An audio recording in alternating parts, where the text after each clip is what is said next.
Good day, my friends, and we are back talking about nomadic loneliness. I know it's been a while, but I want to get back on this subject. So remember, this is my health and care titled videos where we can come together and we can be real and talk about issues that could happen to us, especially on the road with our health and care. So we're going to continue that subject about nomadic loneliness, and it happens for some of us, and how to overcome it and grow from it. All right, so let's get started.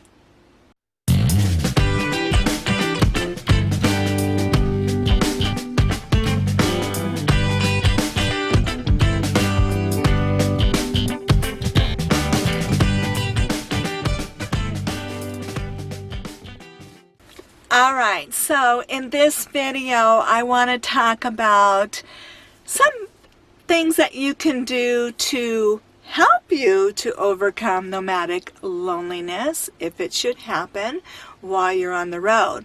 But I do notice that a lot of people that actually gravitate towards this lifestyle, or the majority, not everyone, but I do see a lot of the majority, are mostly introverts. So they actually like to have their alone time, okay? But I did mention that for someone like me, yeah, I'm kind of an introvert, but I'm kind of in the middle where I'm kind of an introvert, but there are times I really like to be around some people, but not a lot of people. I'm better on one-on-one, maybe a second person, but not really groups. Groups can really overwhelm me. But I have been able to participate in groups, but I prefer not to do that a lot, okay? Now, again, you'll have your extroverts out there, and remember, they get their energy off of people, and they like to be around lots of people and groups of people, and that's where they get their energy from. So we're going to hit those two things, that what you can do to kind of help if you're in that situation on both spectrums here. So if you are that extrovert and you really like to be around a lot of people, I would highly recommend that you get to be a part of a group or something. There's so many RV groups out there. I know in Texas they have the Escapees. You could go to Facebook and there's all kinds of RV, groups there. There's some geared like just in general, all mix of people, or couples, just couples is what I mean, or maybe just singles, or maybe if you're a lady, it's just a women's group, okay? And there might have even some men's group out there too. So whatever it is that you're looking for, it's out there. You just have to do your research and start exploring, definitely, some groups. Another one could be a meetup. I was a part of a meetup group back in Portland for a little bit, and they have so many different subjects. Like if you're into crafts, they could have a meetup groups that's all they focus on is crafts, or maybe, or a singles group, or a woman's group, or depending on whatever it is you're looking for, if you're active or camping, or in this case maybe an RV group. So that could be something to look for as you're traveling in certain areas. Is there a meetup in that group? And they have their website, I believe it's meetup.com. It's been a while since I've been to that group. I was a part of a singles group for a while, and sorry, I have allergies. I'm trying to do this with my allergies, but I have to get it done. So that is one area that you could definitely look into, okay? Now, if you are an introvert, that definitely might help those times when you want that need to be around people, and the extrovert might find a more, steady group to travel around with. So that's the cool thing about groups like that, is you can come and go as you please, or meet up further down the road. So lots of options there. Okay. Now, if you or either one of those, I'm really for working on, self-growth. For me, what happened is, because I met Kent on the way, and really I was never alone. Through most of the time, I got to meet up with other friends. It was my YouTube channel that helped me to meet people and other YouTubers and subscribers. Sorry. So it made it easier for me to meet people. And then of course I went to the RTR, the Rubber Tramp Rendezvous, that meets up in Arizona, and that allowed me to meet lots of people from that group. So that was just an amazing time for me. And then of course then I met Kent shortly after that, but I did meet up with friends while I was going down there, and subscribers and YouTubers. So during that time frame, that helped. But what the part that hit me the most was when Kent and I built that bond, traveled together, and then we had to go apart.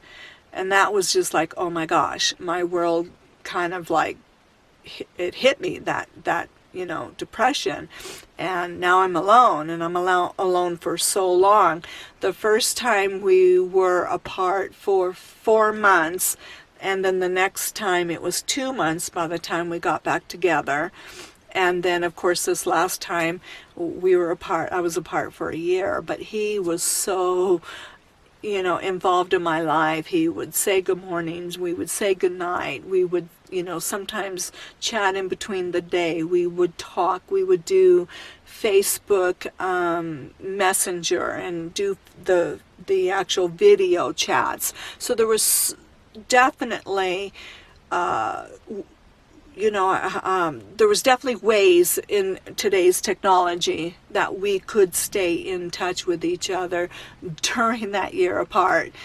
But and it also takes the effort on both parts and the commitment that you're going to make this relationship work, not because you have to, because you want to, because it's in your heart.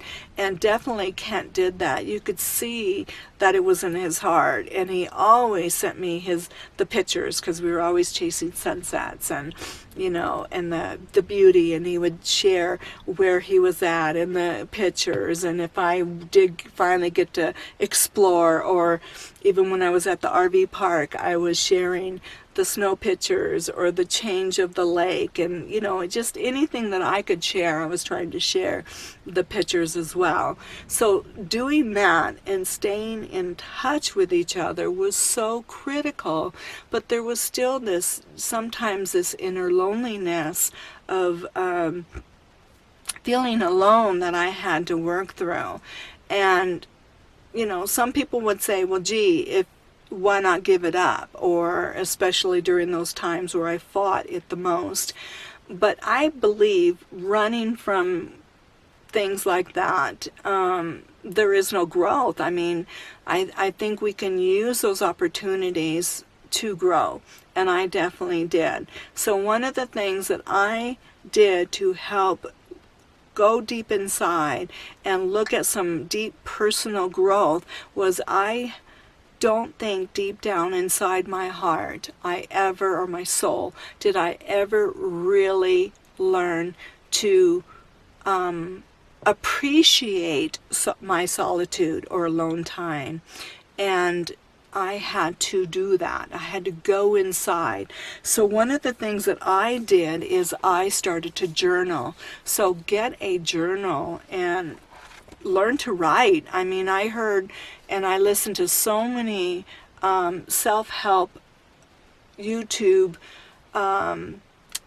channels that help to teach people to find that inner happiness. Yes, I believe in God, and I do get, some happiness definitely from my faith and belief in God, but you really do have to learn how to be okay with yourself. And I think that was one of the deepest and most important things that I had to learn. And I am so thankful for that year, because there were still times I cried. I did not want to be alone, or I didn't want to be in that cold that I had to be, in the Northwest. But all of that crying, and I literally did cry, but I didn't want Ken to know, was cleansing. It was cleansing and cleansing, that crying. It was like, and then I had to look inside, why am I feeling like this? What, because a person cannot be that source of your total happiness. It just can't be. You have to be happy inside you first. And I had to dig down inside when I started to feel a certain way. Why am I feeling this way? Look inside, write it down. The more you write things down and you go back and look at it, because I've also been a person where I could be feeling sad, but then I can't put the emotion to, why am I feeling sad?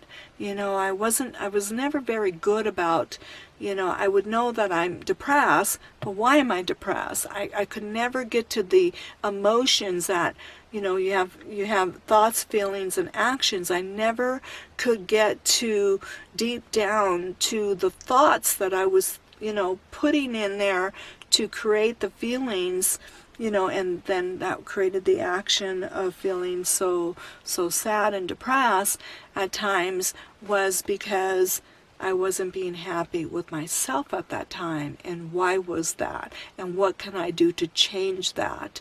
And so that allowed me to look more deeper inside and get those answers. And everybody's going to be different for you, but journaling really does help. And I kind of come and go from it now, because I've been on the go and moving and been back with camp, but I don't want to lose that momentum that I have picked up about journaling, because I think it's so important to help self-help, and grow as a person by doing that. And then I looked inside and I thought, I think one of the things being on the road, as I mentioned, was I had hobbies when I had a house, and now being on the road, I lost a lot of the ability to have the kind of hobbies that I had when I had the house. So I had to find new hobbies, because being around Kent was actually very positive, because I saw his love for his ham radio. He had this hobby that he truly loves. And so many times I go, I want that, I mean, not necessarily the ham radio, but I want to be able to find something I can be passionate about. And that's important too. I think is we all have a creative part of us, and going down inside and finding that creative part of us, and then helping that to surface and to blossom. And especially on the road, what can we do? And that's what I needed to find, that I lost when I no longer had my home, because I used to do crafts and floor arrangements, stuff like that. So now I started looking more deeper. Well, photography, I want to learn more of that. I want to learn how to play that Native American flute. So I got that, and so I will be working more on that. And then also crafts. I was looking at beading, learning how to do beads and maybe bracelets. And I also have realized how much I love dream catchers. So I am really hoping to eventually blossom out.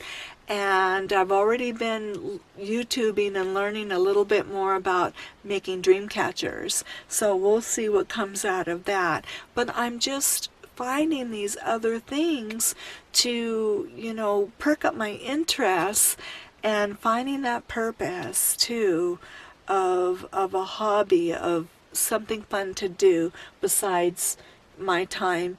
When I am with Ken, I have to be okay with my time alone. Okay, so I hope this helps. I just want to get this quick video back out of some things that helped me. Hopefully it'll help you, because you could be hit with this if you end up going on the road, and even if you do like your solitude, you still could get hit if you are like months and months without any kind of personal interaction with somebody.